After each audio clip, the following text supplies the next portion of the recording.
We all involved in it. I was involved in the protests. He was, literally everybody who went up there. And we, those of us from the South, we were right there with them saying, yeah, man, we want to push. He definitely was inspired by the Black Panthers. He dressed like them, he talked like them. He had a beret, he had army fatigues, and he had the army boots. He wore an afro. He was out there with everyone else. I think it was positive because he had a group. He wasn't alone now.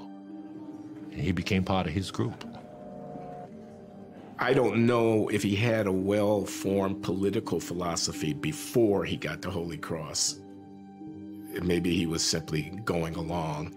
But the years, 1968, 1969, gosh, I was there. And the forces of conformity to a sense of outraged fury, resistance, the throwing off of oppression by any means necessary. It was very seductive, it was very compelling to many, many people, among whom was Clarence Thomas. And he had a hero, Malcolm X. We want freedom by any means necessary.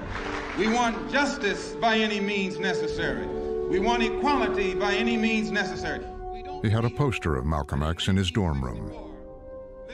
Justice Thomas boasted at one point he had read all of his speeches. And he said at one time he could quote you some of them by heart. I mean, so he really did pay attention to Malcolm X. We are oppressed. We are exploited.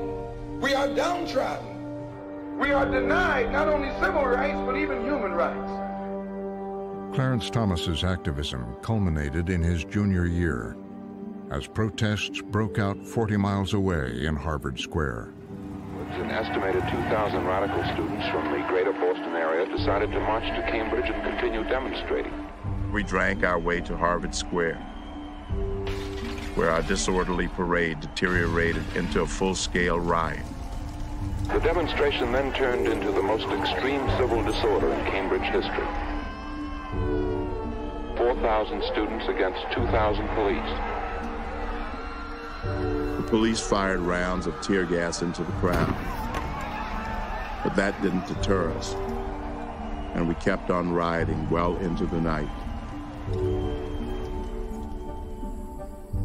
I got back to campus at 4 in the morning, horrified by what I'd just done. All over the United States yesterday, there were anti-war protests, most of them peaceful.